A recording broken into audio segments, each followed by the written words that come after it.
It was supposed to be an ordinary Sunday. The kind of afternoon that families look forward to all week. Fresh air, muddy boots, and the simple joy of watching horses trot around a show ring.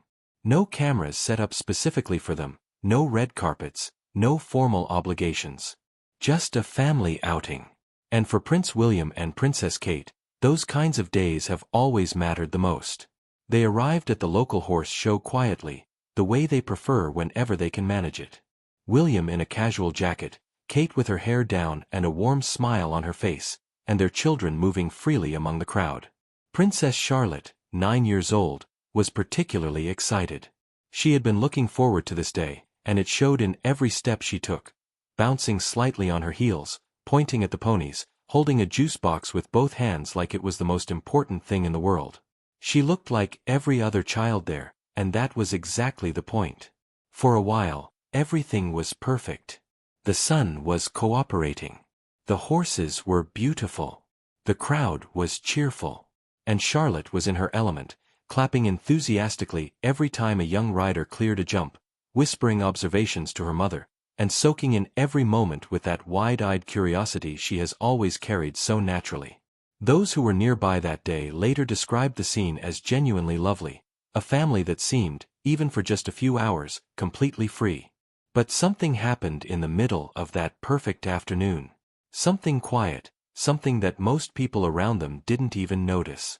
And yet, it changed the entire day.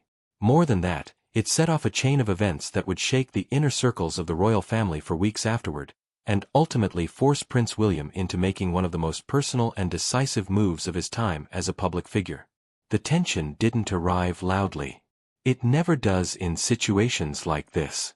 It came in the form of a few cold words, spoken low enough to stay private, but sharp enough to leave a mark that would last far longer than any shouting match ever could. Charlotte had been sitting close to another young girl who had been present at various family-adjacent royal events over the years. This was someone who had grown up around the edges of the royal world, close enough to attend gatherings, to be photographed occasionally in the background, to feel like part of the extended circle without ever truly being at its center. The two girls were similar in age, which had always made occasions slightly awkward, not hostile, simply distant in the way that children sometimes are when they are placed together by circumstance rather than genuine friendship. Charlotte, in the generous and matter-of-fact way she has inherited from both parents, offered to share her juice box. It was a small gesture, the kind of thing a well-raised child does without thinking twice. She handed it over with one quiet condition: she would need some left for later, since they had a long afternoon ahead of them. She wasn't being bossy. She wasn't putting on airs. She was just being practical and kind at the same time. When she turned back moments later, the juice box was empty.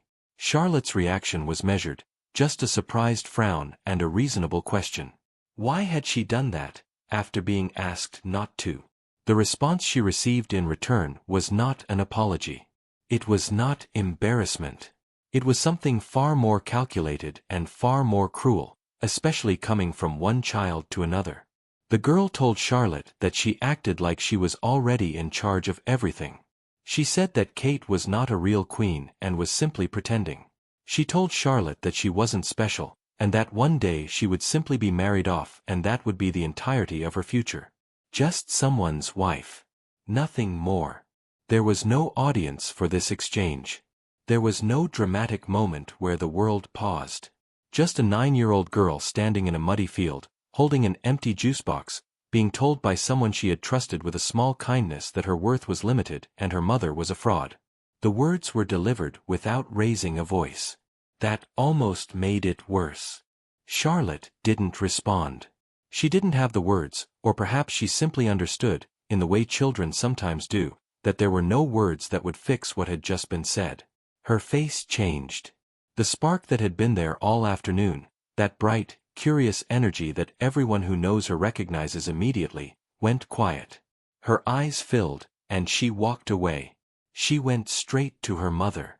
Those standing nearby said they saw it unfold without hearing it. Charlotte moving quickly through the small crowd, reaching Kate, and holding her hand with a tightness that said everything without saying anything. Kate knelt down immediately. She didn't look around to see who was watching. She didn't straighten up to maintain composure for the cameras. She simply wrapped her arms around her daughter and held on. People close to the scene said Kate's expression shifted in that moment in a way they won't forget. Not to anger, not to panic, but to something steadier and more formidable than either of those things. A stillness came over her. The kind that doesn't come from holding back emotion, but from channeling it entirely into the person in front of you. She became, in that moment, not a princess or a royal or a public figure. She was simply a mother whose child had been hurt. William was nearby, mid-conversation, when he saw his daughter's face. He stopped speaking. He crossed the distance between them without rushing, but without hesitating either. He asked one question, quietly. He listened. He nodded once. Then he looked in the direction of the girl who had spoken those words, looked at the adults nearby, took Charlotte's hand, and walked away. His jaw was tight. His eyes were steady. He did not make a scene. He didn't need to. The horse show continued around them. The horses kept jumping. The crowd kept clapping. But something had gone out of the day, and the people who had witnessed even a fragment of what happened could feel it. The atmosphere had shifted in that way that only happens when something real has occurred in the middle of something ordinary. The family returned home, and for a short time, it seemed as though the incident might simply be absorbed into the difficult, private category of things that royal families endure without public acknowledgement. There are many such things. Most of them stay behind closed doors forever. But William was not in a quiet mood that evening, and he was not inclined to let this one pass. He stayed up. He reviewed what had happened, turned it over in his mind, sat with it in the way that people sit with things that don't resolve easily. Those who were with him at Kensington Palace that night described him as calm in appearance but absolutely resolved in intention. He was not looking for advice. He was making a decision. The question he eventually asked a member of his security and household staff was a simple one. What had been done about the situation? The answer he received, that nothing had been done, that no action had been taken, was the moment the decision crystallized. Within days, it became clear that access had been quietly revoked. The girl would not be appearing at upcoming family and royal events. Her name was absent from guest lists. The quiet exceptions and informal allowances that had allowed her to exist within the inner perimeter of royal life were gone. No press release.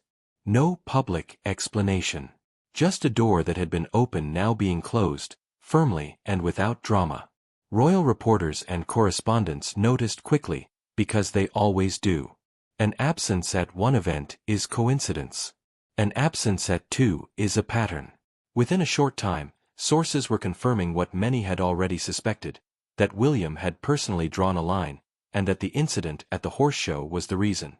Then came the moment that surprised even those who follow William's public communications closely. He posted a statement, not through official palace channels, not through a spokesperson's carefully constructed language, but directly. The words were plain, and they were personal. He said his family would always come first. He said that anyone who believed they could harm his daughter and remain close to the family was mistaken. That was all. No elaboration. No names.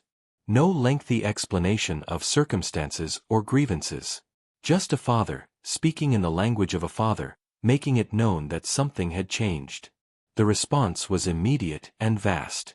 The statement spread rapidly across every platform where royal news is discussed, analyzed, and debated. People who rarely engaged with royal matters found themselves reading it and sharing it. The hashtags came quickly, expressions of support for Charlotte, for William's decision, for the principle that children deserve to be protected from cruelty regardless of the setting or the social complexity surrounding it. Supporters described William's move as overdue and entirely appropriate. They spoke about the years of quiet suffering that his family, and Kate in particular, had endured at the hands of gossip, media intrusion, and the constant low-level cruelty that attaches itself to public life. They pointed out that this wasn't the first provocation. It was simply the one that finally met a response. Critics, and there were some, questioned whether the reaction was proportionate. They argued that children have arguments, that words spoken in a difficult moment between two young people should not result in the permanent exclusion of one of them from royal events. Some read political motivation into it. Others suggested it was a display of authority more than protection. But even many of those critical voices acknowledged the basic truth underneath the debate: a child had been deliberately hurt. And her father had responded. What happened inside Clarence's house in the days that followed was, by most accounts, considerably less composed than the measured silence William and Kate maintained in public. When word reached Camilla that her granddaughter had been removed from the guest lists, that the access and informal inclusion the girl had enjoyed was gone, she was furious. According to those familiar with the situation, she took it personally and immediately. This was not, in her view, simply a disciplinary decision about a child's behavior. It was a statement about her family's place within the monarchy she had spent decades working to fully inhabit. She went to King Charles. She argued that the response was excessive, emotionally driven, and needed to be revisited. Charles, by all accounts, offered very little in return. He acknowledged the situation had been addressed. He did not indicate any intention to intervene. For a man who has spent much of his life navigating the complicated emotional geography of his family, it appeared he had made a quiet judgment that this was not a matter requiring his correction. For Camilla, that response landed hard. She had expected, perhaps, a more sympathetic hearing. She had anticipated that the relationship she had built over years of careful public work and private negotiation might translate into some degree of influence here. What she found instead was a polite wall. The matter had been handled. The conversation was over. She turned her frustration in other directions, speaking to close associates, making her feelings known within the private networks of the palace. She suggested that Kate had played a role in shaping the narrative, that the image of composed, heartbroken motherhood that Kate had projected in the immediate aftermath of the incident had been deliberately constructed to maximize its effect. This was not a view that found much traction. Kate had not spoken to the press. She had not issued any statement. She had gone to work the following morning, visited a children's hospital, and held her daughter's hand while cameras clicked in the background. The restraint was its own kind of argument, and it was persuasive. Camilla attempted to use what influence she had through other channels. There were conversations with senior palace advisors. There were quiet suggestions passed through staff. There were persistent returns to the subject during time spent with Charles. The result, each time, was the same: polite acknowledgement and no action. The machinery that might once have bent slightly in response to her persistence was no longer bending. She reportedly floated the idea of stepping back from some of her public duties, citing her health. The suggestion was met with sympathy in tone and indifference in practice. The public, it turned out, was not in a mood to be particularly concerned about a queen consort's personal distress when the image circulating everywhere was of a 9-year-old princess in tears at a horse show. That image had traveled far and fast. It had been reproduced in newspapers, shared across social media, discussed in ways that extended well beyond the usual royal commentary. Charlotte, who had simply wanted to watch ponies and drink her juice, had become a symbol, not of royalty or privilege, but of a child who had been made to feel small and whose family had refused to let it stand. Camilla found, gradually and unmistakably, that the soft influence she had accumulated over many years, the goodwill of press contacts, the willingness of advisors to accommodate her, the sense that her position carried weight in informal disputes, had evaporated. Not dramatically. Not with any single announcement. Just quietly, the way support disappears when people decide to stop offering it. There is something deeper in all of this than a dispute at a horse show or a social media statement or even the removal of a name from a guest list. There is a question about what proximity to power actually means, and what obligations come with it. The royal world has always had people in its orbit, not fully inside, not fully outside. Family by connection rather than blood, present at events without being principals, benefiting from association without bearing the full weight of public life. For a long time, that arrangement has functioned on an informal understanding. You are here because someone cares for you, and that carries with it certain expectations of conduct. What happened at the horse show was, in William's reading of it, a fundamental violation of that understanding. The cruelty directed at Charlotte wasn't random. It was specific.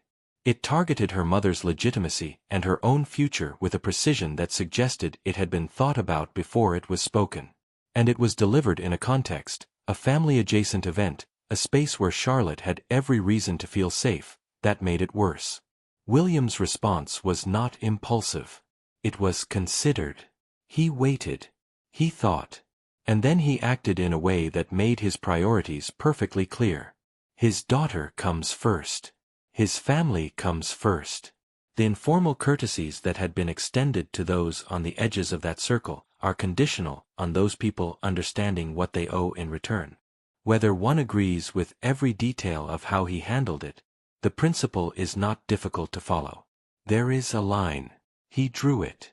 And he drew it for a 9-year-old girl standing in a muddy field, holding an empty juice box, who had not done a single thing wrong. Charlotte, for her part, was back to herself within days. Resilient in the way children are when they are genuinely loved and supported. She was seen at the next family occasion looking exactly as she always looks, bright-eyed, curious, quietly confident. Wearing her boots, probably, and hopefully with a fresh juice box in hand. Some things, it turns out, are worth protecting loudly. And a father who loves his daughter is one of the oldest and most straightforward of all the things worth standing behind.